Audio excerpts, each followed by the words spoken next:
সংখ্যাগরিষ্ঠতা পাওয়ার পরে ক্ষমতা নয়, দায়িত্ব পাওয়ার আগেই উনি যেটা বলেছেন, উনি ন্যায় ভিত্তিক অন্তর্ভুক্তিমূলক ন্যায় বিচারের সামনের একটা সমাজ চান। আমি আমার প্রত্যেকটা সদস্যকে যারা এই নিয়ে কাজ করবে তাদেরকে আমি প্রশিক্ষণ দিয়েছি নিজ উদ্যোগে।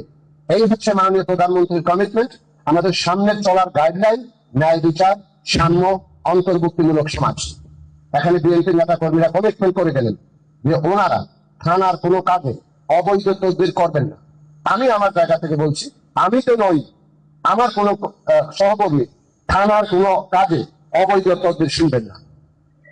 আমি এই অঞ্চলের এমপি মহোদয়কে ব্যক্তিগতভাবে জানি।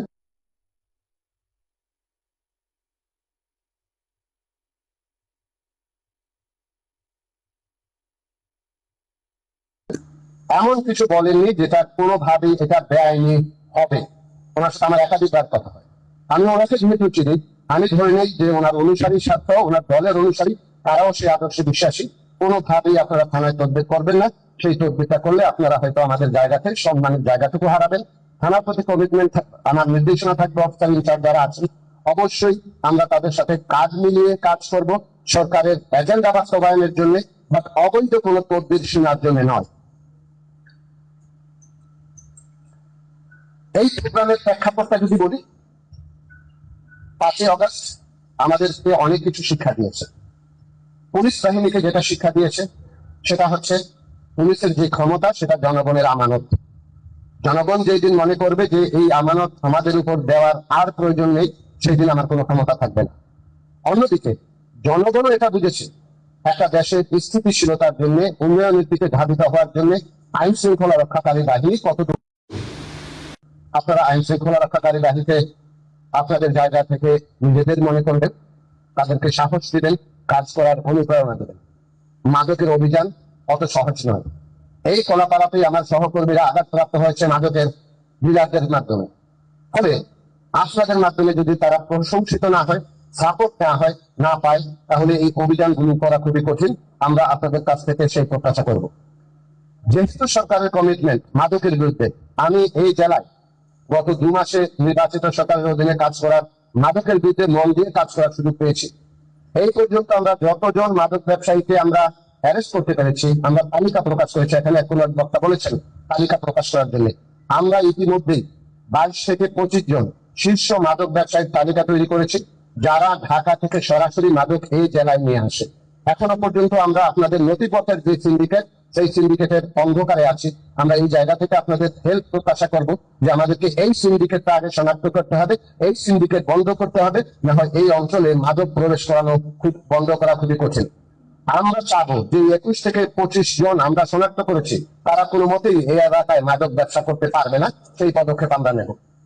আমরা শনাক্ত করেছি মাদক সেবিকারা, আমরা শনাক্ত করেছি মাদক মধ্যসত্ত্ব ভোগীকারা।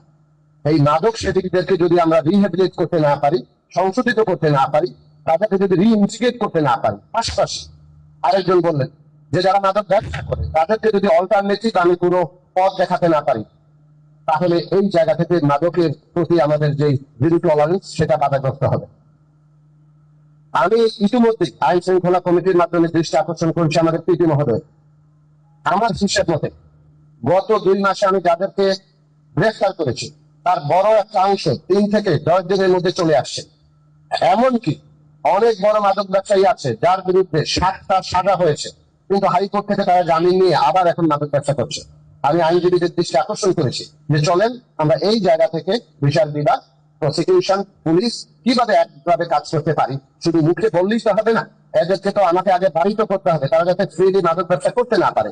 আমরা এই জায়গাটাতে কাজ করব, আমাদের লিস্টেড বড় ব্যবসায়ী কেউ যাতে এখানে ব্যবসা করতে না পারে অথবা একেবারে অবলীলায় চলাফেরা করতে না পারে, সেই জায়গা থেকে আমরা পদক্ষেপ নেব। একজন চমৎকার করে বললেন যে 18 বছরের বাচ্চাদেরকে যাতে মোটরসাইকেল কিনে না দেওয়া হয়, এর সাথে রাজনীতি সম্পৃক্ত। বিগত দিনে আমরা রাজনীতিটাকে এমন জায়গায় নিয়ে এসেছি, মাধ্যমিক বিদ্যালয়ে, ক্ষেত্র বিশেষে প্রাথমিক বিদ্যালয়েরও কমিটি গঠন করে দিচ্ছি। রাজনীতিবিদের প্রতি অনুরোধ থাকবে, আমার মনে হয় না একজন রাজনৈতিক সচেতন ব্যক্তি হিসেবে মাধ্যমিক পর্যায়ে ছাত্রদের রাজনীতির কোনো কমিটি গঠন করা দরকার। আমি এটা বিশ্বাস করি। বাকিটুকু আপনাদের, কারণ এই দেশ চালাবেন আপনারা। যদি সেটা হয়, আপনি আপনার এমপি মহোদয় শীর্ষ রাজনৈতিক নেতৃত্বকে বলেন, যে ট্রেডিশন হয়েছে যে ইন্টারমিডিয়েট ইভেন কলেজ এই পর্যায়ে আমাদের ছাত্রদের কমিটি কথা খুব বেশি প্রয়োজন নেই, কারণ ইন্টারমিডিয়েট পর্যন্ত একটা ছেলের 18 বছর বয়স হয় না, সে জানে না, সে ভোটার নয়, সে কি রাজনীতি করবে, তাকে বুঝার সময় দেন।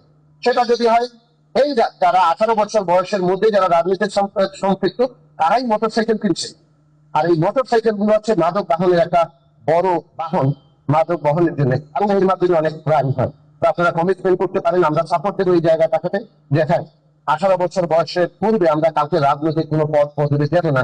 এই ছাত্র সংগঠনের বিষয়গুলো একটা লেভেল পর্যন্ত রাখি, একেবারে রুট লেভেল পর্যন্ত না নিয়ে আসি, আমরা আপনাদের সাথে একসাথে কাজ করতে চাই।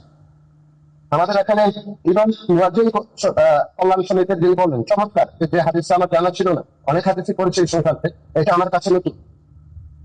ইমানের সর্বনিম্ন স্তর হচ্ছে অপরাধকে ঘৃণা করা, অন্যায়কে। আমরা ওই জায়গায় থাকতে চাই না, মাদকের জায়গায় আমরা সর্বস্তরে উঠতে চাই, সরাসরি প্রতিরোধ করতে চাই। কেউ মাদক বেচাকেনা করবে, ধরে ফেলবেন, আমরা আপনাদের সাথে আছি, সেই আশাটুকু রাখবেন, সাথে সাথে পুলিশকে খবর দেবেন। আমরা দ্রুততম সময়ের মধ্যে, আপনার লিমিটেশন তো আছে আমাদের, ভেহিকেল নাই, অনেক দূরবর্তী, সেটা আপনারা বুঝেন, যোগাযোগ থাকবে, দ্রুততম সময়ের মধ্যে আমরা কাছে পৌঁছে যাব। ইমানের সর্বস্তরে আমরা এই কাজটা করবো, শুধু ঘৃণার মধ্যে সীমাবদ্ধ থাকবো না। নাম প্রকাশের বিষয়গুলো এসেছে এখানে, স্কুল কলেজের বিষয়টা আসলো। যখন পড়াশোনা করতাম আমার টিচার রাত্রিবেলা এসে বিনা খরচে হেঁটে হেঁটে 2-3 মাইল ঘুরে দেখে যেত আমি পড়াশোনা করছি কিনা। আমি তখন চিন্তা করতাম এই শিক্ষকের লাভ কি, সে যেন রাত্রিবেলা 8টার দিকে এসে আমাকে খুঁজে যে আমি পড়ছি কিনা। সেই শিক্ষকের লাভ ছিল, আমি তাকে সম্মান করতাম, আজও তাদের কথা মনে রাখি। কিন্তু আজ একটা শব্দ পড়ানোর জন্য আমাকে টাকা লাগে, কঠিন লাগে। এই জায়গা থেকে শিক্ষক এবং আমার মধ্যে, ছাত্রের মধ্যে দূরত্ব তৈরি হয়ে গেছে, যে আপনি আমাকে শাসন করার কে, আমি যা পাচ্ছি তা তো টাকার বিনিময়ে পাচ্ছি, স্কুলে বেতন দিচ্ছি, আপনার স্টাফ তৈরি করার বেতন দিচ্ছি, আপনি প্রাইভেটে বেতন দিচ্ছি, তো হু আর ইউ আমাকে শাসন করার জন্য। একটা অস্থির সমাজে আমরা ঢুকে গেছি। আমরা